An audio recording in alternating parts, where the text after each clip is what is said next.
I'm Teresa Huizar, your host of 1 in 10. In today's episode, Why Belonging Matters, I speak with Gaelin Elmore, youth advocate, speaker, and belonging champion. As child abuse professionals, we all hear about ACEs or adverse childhood experiences routinely. We all know the literature and we see the effects play out in the kids we work with every day. But as we also know, there are children who, despite so many adversities, still go on to thrive. And on this show, we've talked with other guests about some of the things that can buffer against those adversities. But one we haven't talked about until now is belonging. As you will hear for Gaelin and so many others with lived experience, both what they longed for and what was the key lever to their success were adults who recognized and in healthy ways opened an avenue to belong to a team, to belong to a family, to belong to a community. How do we, as child abuse professionals, factor in this basic human need for belonging in our intervention work? How do we intentionally create environments that foster belonging? And how do we ensure that no child is left adrift? I know you'll be as moved and inspired by this conversation as I was. Please take a listen.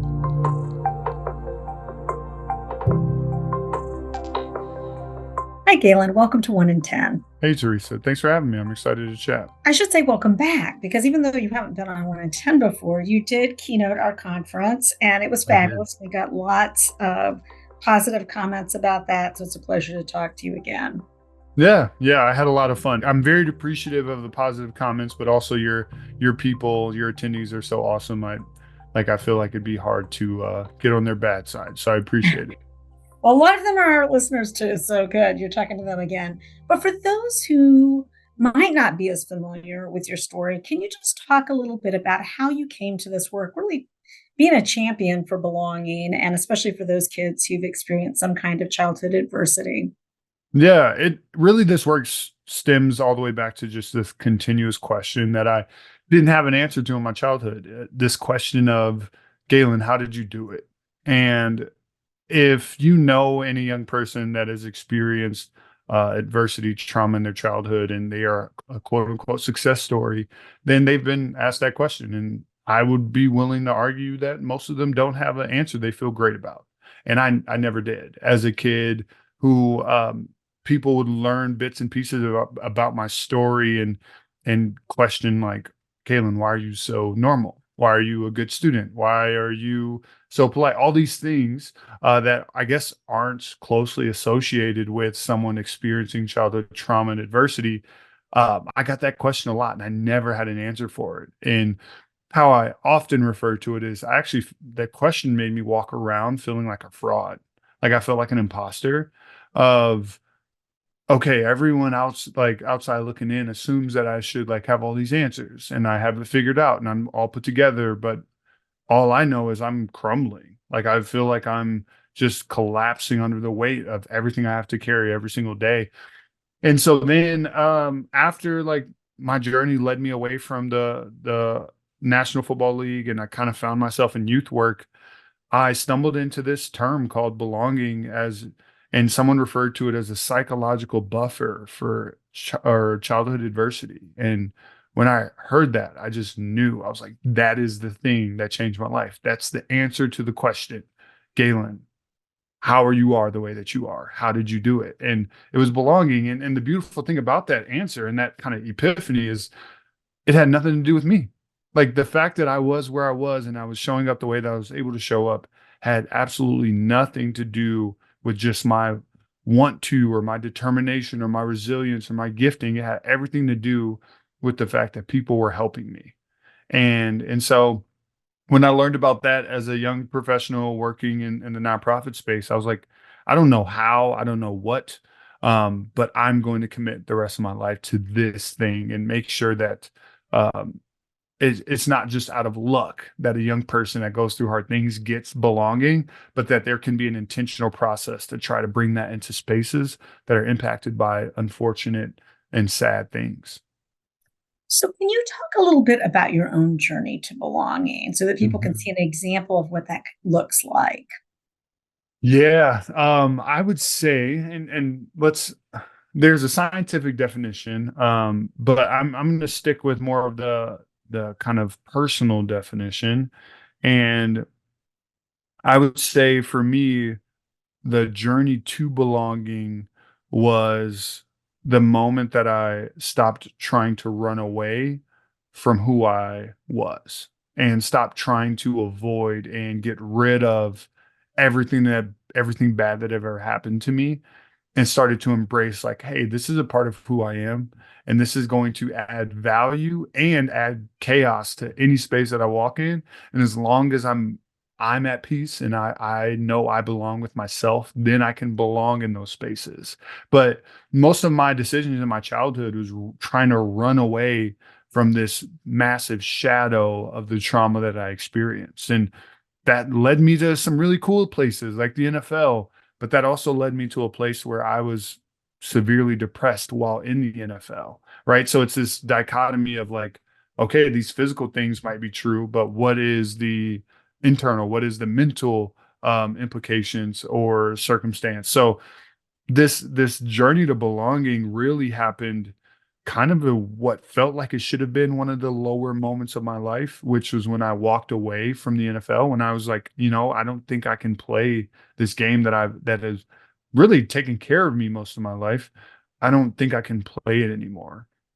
And so this moment where it's like, okay, I have no clue what I'm going to do with the rest of my life. I have no vision, aspirations. I have nothing to chase.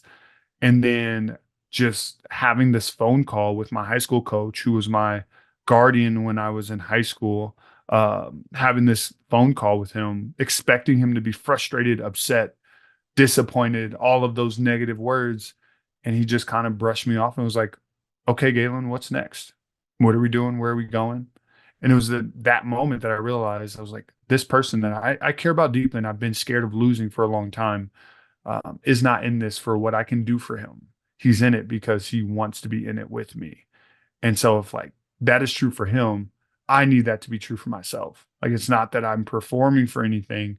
It's that I just need to be like want to be with myself in the midst of whatever it is I'm going through instead of trying to run from it. So like that moment of belonging was the moment of belonging for me after just every decision in my childhood, like really um, forcing me to run away from it. And so I found it when I stopped.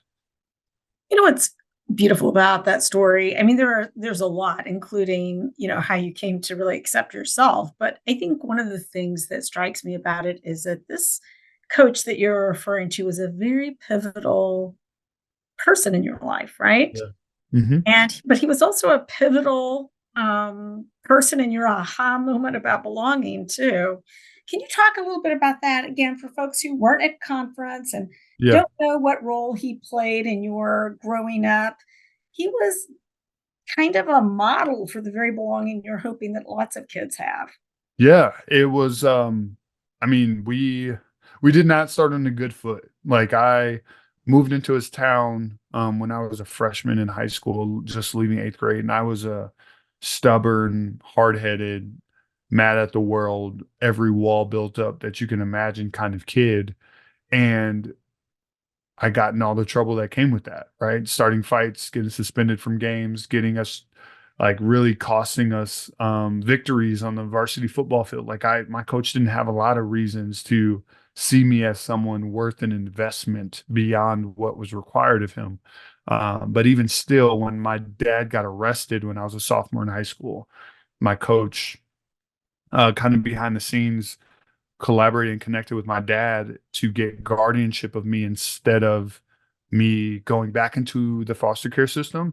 But really, what no one else knew was like that was the only option other than what I thought was my only option, which was going to be dropping out of high school and kind of disappearing, running away, um, kind of being like giving up and giving up on other people and just trying to figure out what is this new life for me by myself.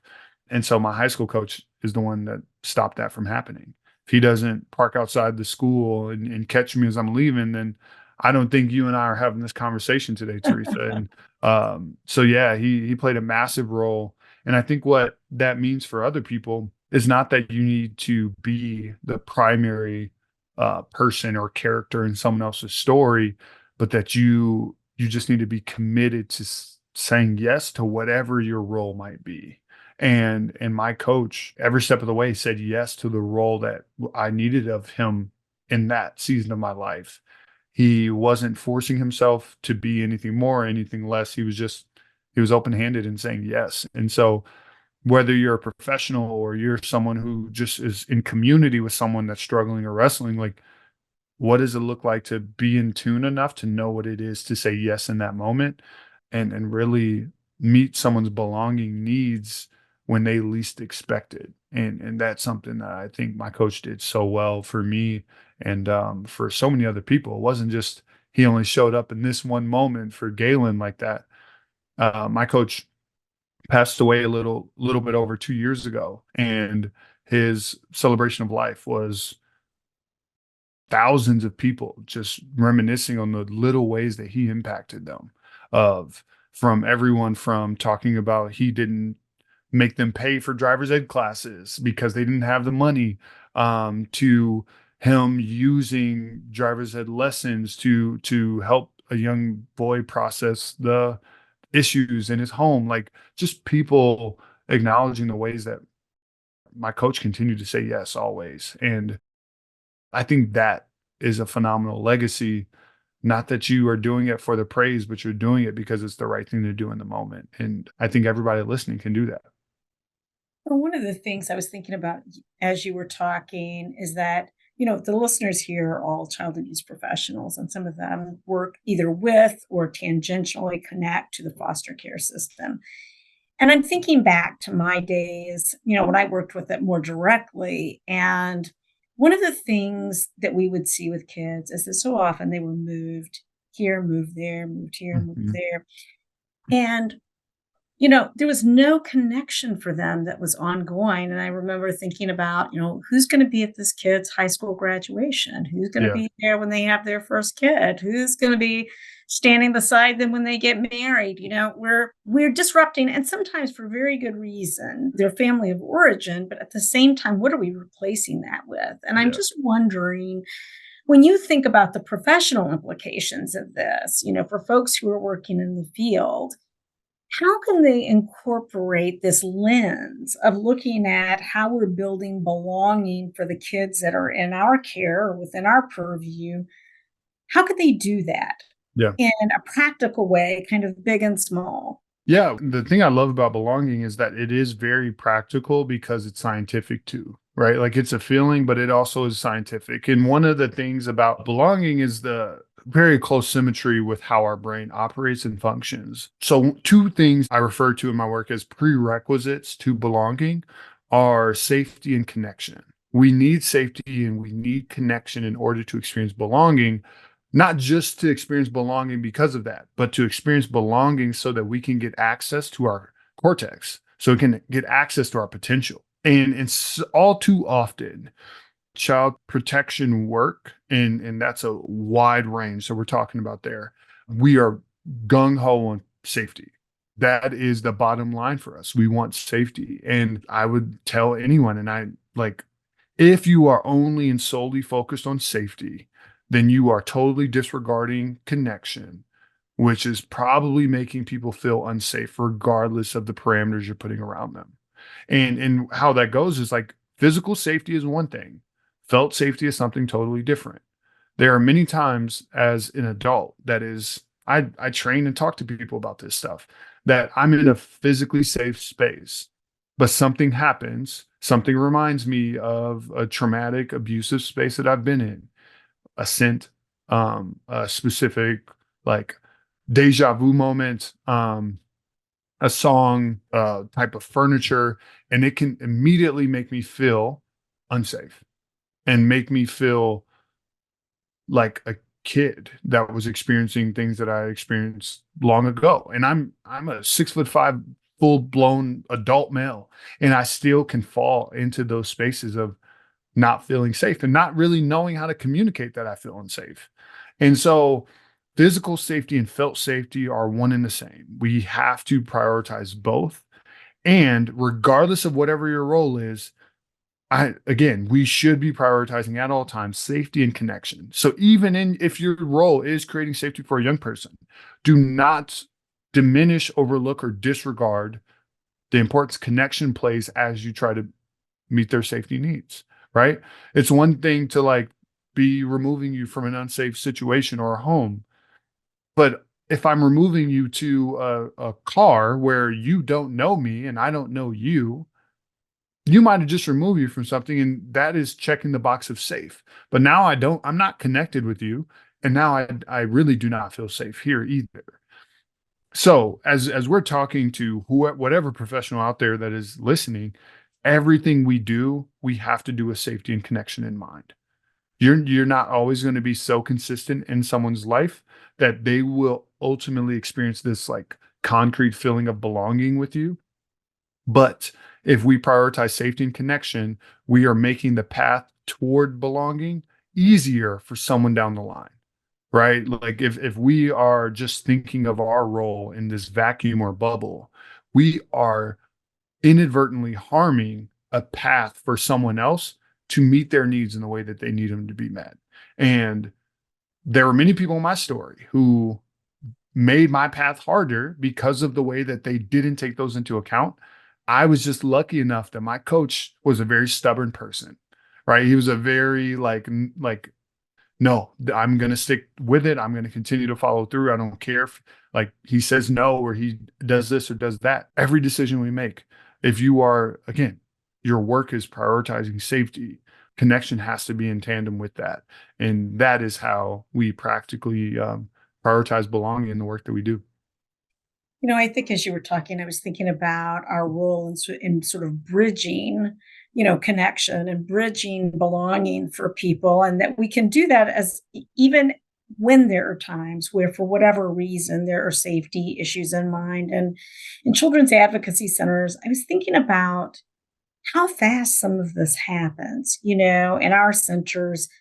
Kids and families are coming to us on one of the worst days of their lives. I mean, a parent Yeah. is finding out their child was sexually abused, a child is disclosing this incident to us, and many feel a very long term connection to the CAC, even if they don't ever come back for any reason, even if Yeah. they don't say follow through on therapy referral or something like that.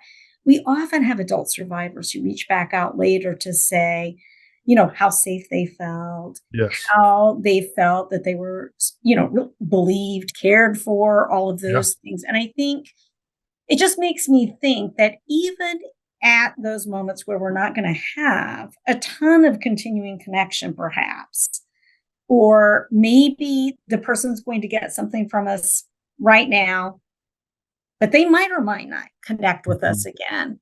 I'm just wondering about how you think about how do you approach that moment in a way that helps someone feel not a made up sense of connection, not Yeah. a overly friendly, no boundaries sort of nonsense, Totally. but how do you make them feel authentically, even if it's for a short time connected? Yeah. I mean, one of the things I love about the CAC space is like, yes, safety is a massive foundational component of the work that CACs do, the resources they provide.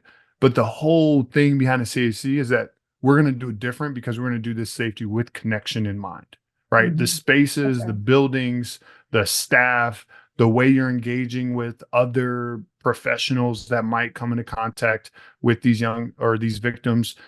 Everything is with safety and connection in mind. This is why I absolutely adore the CAC space. But one thing about like this short term interaction, it's talked about in Maslow's hierarchy of needs, right? Like um, our primary fundamental human needs do not need to be met indefinitely for them to play an impact on our health in that moment. Meaning, and again, lack of belonging and connection is processed by the same part of our brain as hunger and thirst. So lacking food and water. Um, so let's think about it this way. Let's say I'm food insecure and I go to a food pantry. if I get food at this food pantry for this day, but I also get treated really well, it doesn't matter that I might be food insecure 3 days later. And it doesn't matter that I might still be like, it's not going to permanently change my situation, but it's still going to be this beacon of light and hope in the midst of all this chaos. And so it doesn't need to be that, oh, this food pantry needs to commit to serving me for the rest of my life in order for them to play an impactful role. They did what they were supposed to do in this time and space that they were supposed to do it. And that gives me hope elsewhere. Something else is really phenomenal about the brain is that in our brain, hope and fear cannot be processed at the same time. So if I'm hopeful about something, the fear aspect of my brain is turned off. And if I'm fearful about something, the hope is non-existent. And so in the middle of this fear-inducing moment or season of life, by people meeting those safety and connection-based needs in the moment, you are giving this reprieve from fear and this like window into hope. And that is I mean, anyone who's ever experienced hope out there, you know how powerful that kind of a moment is. And so that is the beautiful aspect of the human experience, but also about how little of a bar there is for supportive and strong advocacy in our communities for victims of abuse and neglect and violence and trauma in general. That is like I just, Teresa, I see so many issues in our world and our culture and society, and I just immediately think like, man, if we were educated about belonging and what is at play here, it wouldn't be as contentious as this thing is. Um, so yeah, I think when you were talking about like the role of a CAC and how do you do that in a day-to-day basis, I immediately think about a food pantry. I think about any other person who's going to meet a need on a singular like moment in time. You're not going to be mad at that place that they don't do more than what they were committed to doing. But you are going to remember if they do what they were supposed to be doing really well. And that is the power of prioritizing safety and connection in the work that we do. I think it's also powerful for the folks who are doing the work because sometimes I think it's almost like survivor's guilt. You Yep. see these kids, and there's so many, and they're like a flood that just keeps coming, and you're being as kind as you can, as helpful as you can, as protective as you can, all of these things. But you can also have a lot of worry about what happens past the point of your own involvement. And I think there's a little bit of comfort in feeling like if you've done these things, if you've done all that you can for these things, then you can still feel like you did a good thing in the universe. Yeah. You set this child up for something that's good, even if you won't see them on their 18th birthday and you don't know the end of the story about what Yeah. happened ultimately.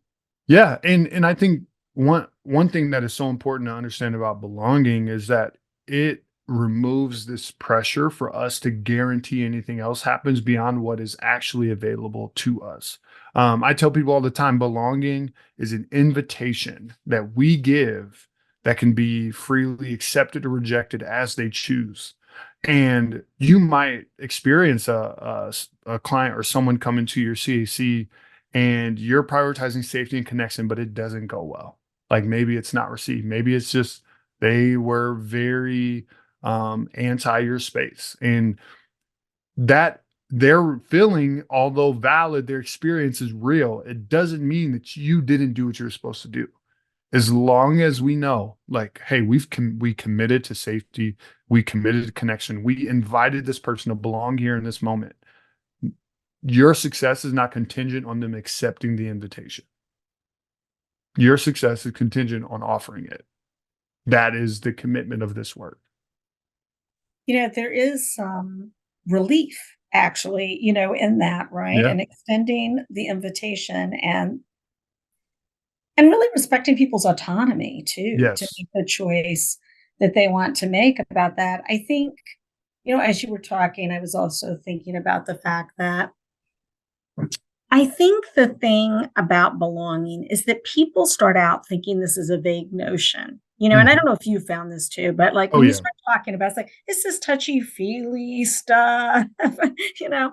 So I'm just wondering when you are talking with professionals and they're Yeah. sort of like, well, that's lovely woo-woo stuff. That's awesome. But you can tell it's not really necessarily sinking in.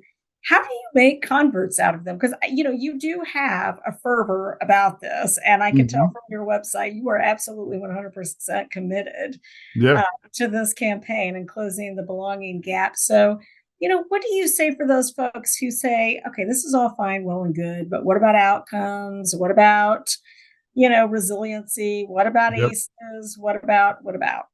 Yeah. First, I ask people to look at their own experience. There's not a single person out there that is listening to this that isn't a product of belonging, right? Like if we look at just the very aspect of infancy, I just had a baby boy. He is 9 days old. We look at the aspect of infancy. The only thing that allows us to survive and thrive is belonging. One of the most helpful things for an infant, skin to skin contact with their caregivers. The only language that a baby understands is belonging.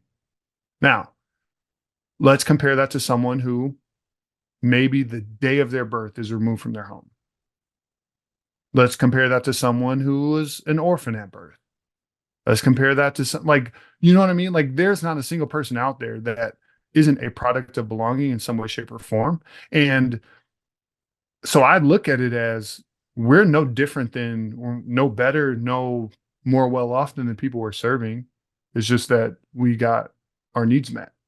And so the conversation is, this isn't a feeling. Like, this is directly linked to our well-being. This is, even if you look at ACEs, a lot of the ACEs component is like, there's adverse childhood experiences that is happening at the hands of your primary caregivers, the people who are supposed to belong with the most.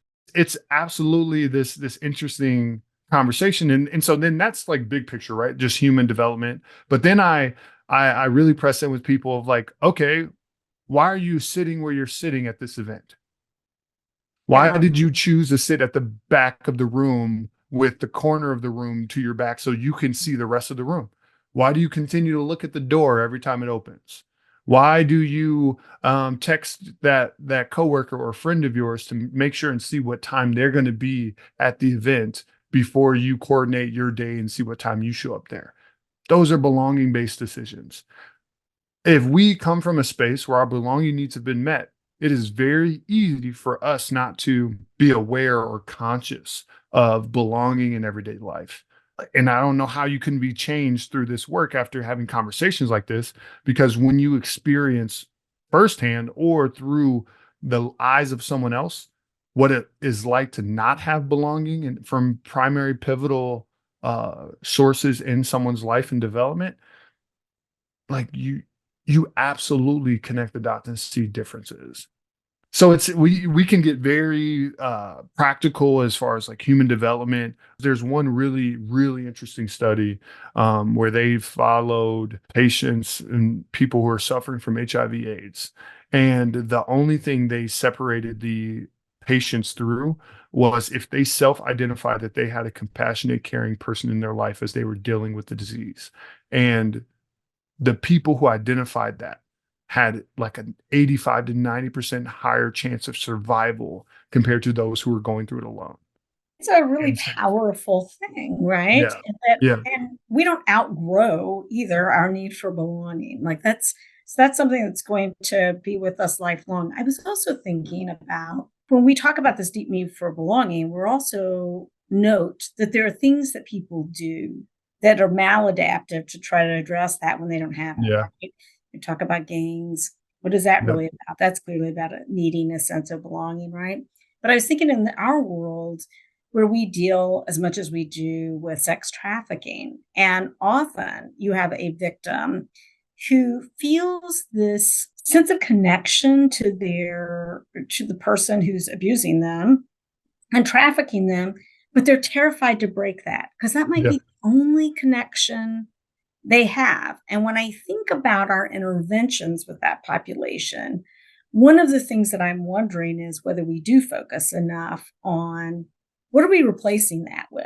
If Yes. you're telling somebody your whole world's going to be changed, you're going to be, and I'm using air quotes, rescued away from the Mhm. person who's trafficking you.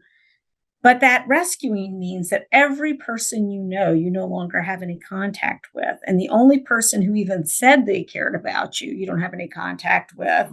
In our world, we're like, why do they keep going back? Yeah. Why do they keep running back to their, could they be running back because that's the only connection they have? I mean, I just wonder, is that a missing component of our interactions and our interventions with that population, especially?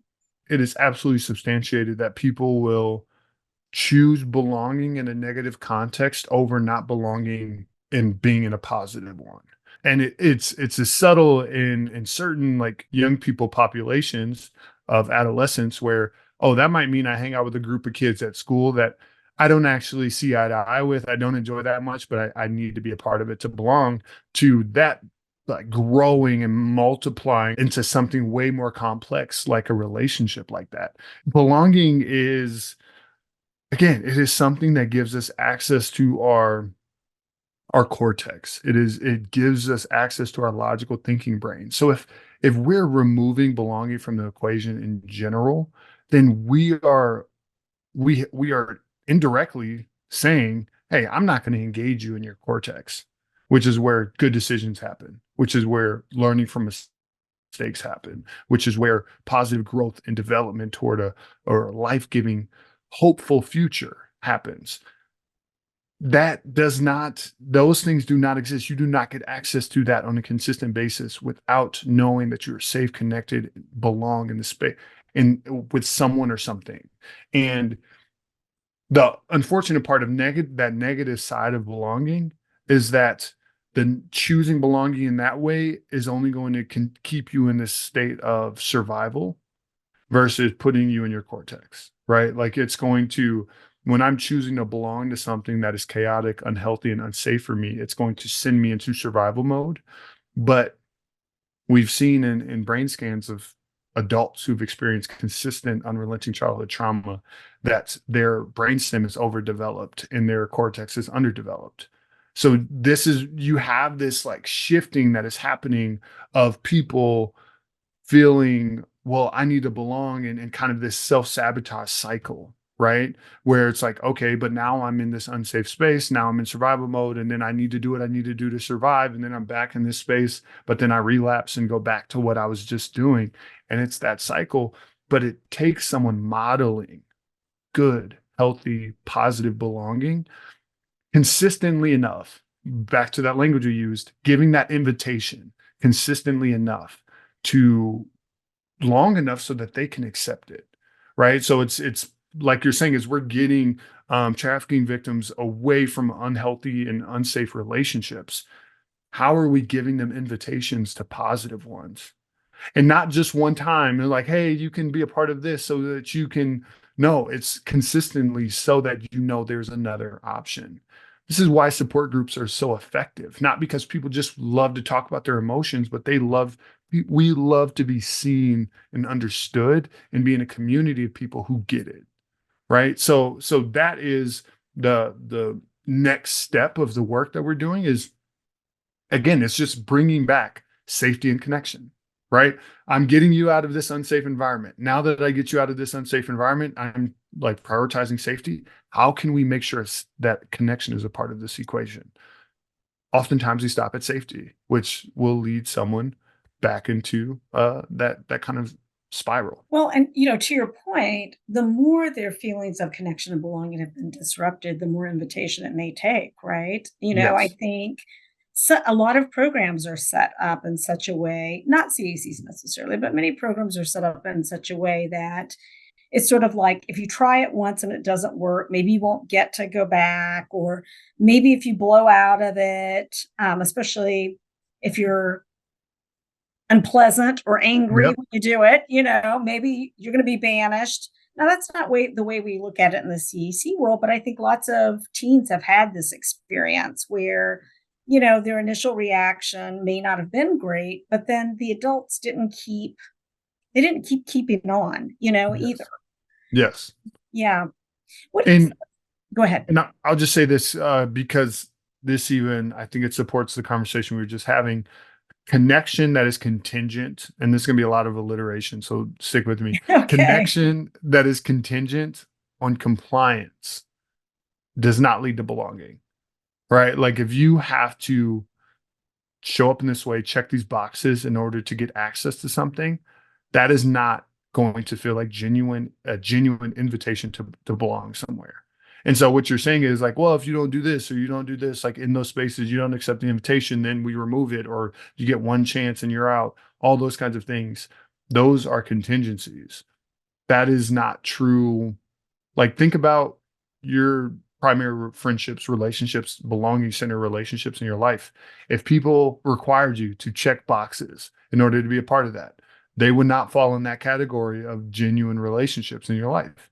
If we as young people had that with our parents, chances are you do not feel like you belong with your parents. You do not have a good relationship with them. And so it's not it, contingencies can't be present, but sometimes they are, which then rules out the question of did I do safety and connection? Because no, you didn't do genuine connection, and then the spiral happens from there. So yeah, safety connection, but genuine invitation. Like it cannot be, hey, like make sure you sign on this and you commit to this. And like, yeah, we hold people accountable, absolutely. But my connection with you, the value that you hold in my eyes is not based on your decisions or your behaviors. Is based on your absolute unchangeable human worth and dignity. And then hopefully, maybe where you eventually you accept this invitation and we can get to where you see how I see you. But that other way just isn't the pathway toward that.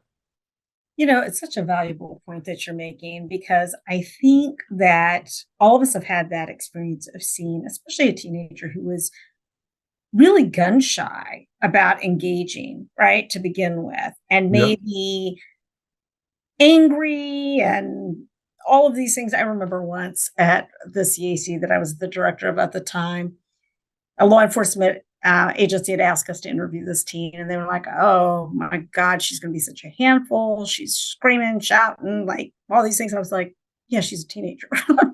Yeah. That's kind of it. That's kind of what teenagers do, especially angry ones. But Yeah. it was really interesting because I think they were kind of expecting us to say no, you know? And Hmm. so it's like, how are we prejudging these kids? How are we prejudging what they should expect from us?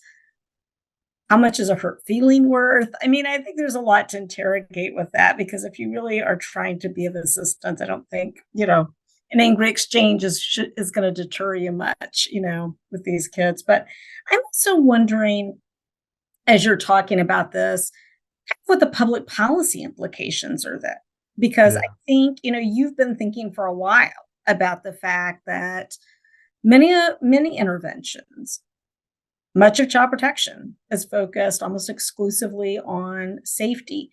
What would a public policy agenda look like that Yeah. prioritize protection more, that prioritize belonging more? Yeah. It and there's some out there. There's some out there that speaking child welfare, foster care in general, where there's like some requirement and responsibility to maintain whether biological family like familial connection and relationship, whether sibling connections, whether it's a relationship with a former like there's legislation out there that are requiring districts and states to provide funding for transportation so that young people when they're displaced can stay in the same school if they want to, so that you can maintain so there are things happening out there. But I will say, Teresa, this one of the things I did not anticipate when I started doing this work is that policy would ever become a part of my vernacular, or something that I would start thinking about. But the reality is, like, we can do all of this movement on one front, but if we're not thinking about like what is the way that we can get this kind of mandated in some way, shape, or form, then we're just it's busy work. And so I've learned in the 5 years that I've been doing this is that policy has to be a part of the solution. Um, and I think there are some good steps that are happening, but I think they are ones that elevate belonging, but they're not created with belonging in mind per se. Mm, mm. And so that's something that I'm actively thinking about here in the state of Minnesota, and some of the partnerships that I'm having of trying to have some sort of role in creating that solution for where I call home. I was also thinking about all the kids who age out of foster care. Yeah. I mean, my gosh, if there's ever an area where where what you're talking about is spot on and needs some focus, I would say that those kids, even most of all, who are graduating out and often have lost connection to their family of origin. There may or may not have any future connection with their foster placement. And I mean, we're just not launching these kids right into the Yeah. world, and expecting an awful lot of them to somehow build lives disconnected from every person or relationship they've ever known. So, Yeah. If we're even thinking about back to this the two parts of safety and connection, like what young adult would you categorize as safe that has no relationship or adults or connected people to lean on when life throws you a curveball? Like who would ever feel safe in that space? Like you're one flat tire away from being stranded. You are that's right. one bad interaction at work from and being fired away from being homeless. Like you're like you have no parachute. You have no like protection in place. And again, that is something I would point to for anyone that says belonging doesn't matter. Like, think about how many people you could like lean on genuinely if stuff hit the fan. Mhm. That it just matters so much. It's for our peace of mind. It's for our ability to not be in high alert and stress and hyper vigilant for every bad thing that can come our way. So we have some wiggle room built in. But when you're transitioning out and you have none of that, yeah, you might have a safe home. Yeah, you might have like your own path toward getting a degree, or you're on this whatever material achievement that someone has decided to prioritize. But when life happens, which it will, and it always does, then what? And so yeah, that is one population that is just like the statistics are just so sad. Not because kids aren't capable or don't want it bad enough, but because we haven't supported them enough by providing the right connection. I mean, we've just missed our opportunity altogether, in so many of those cases. And I mean, that's a situation where it's like, it's not even a question of whether they're accepting some invitation. It's about the fact that we've created a system that didn't issue any, along the Yes. way if they get to that point. So it's just heartbreaking. I don't want to end on that note, Yeah. however, because I found your Target Leadership Conference extremely hopeful. And I felt like it was a wonderful aha moment in a lot of ways because I think one of the things that we think about when we talk about kids who've experienced adversity, we talk about things that buffer against that. We talk about resiliency. But the problem with resiliency is people can go overboard and it sort of places this responsibility on a Yeah. kid who already has, the burdens of the world on their shoulder to somehow miraculously be resilient on top of it. Yeah. And what I like about your discussions of belonging is it also places the responsibility back where it belongs, right? Which is on the Yes. adults.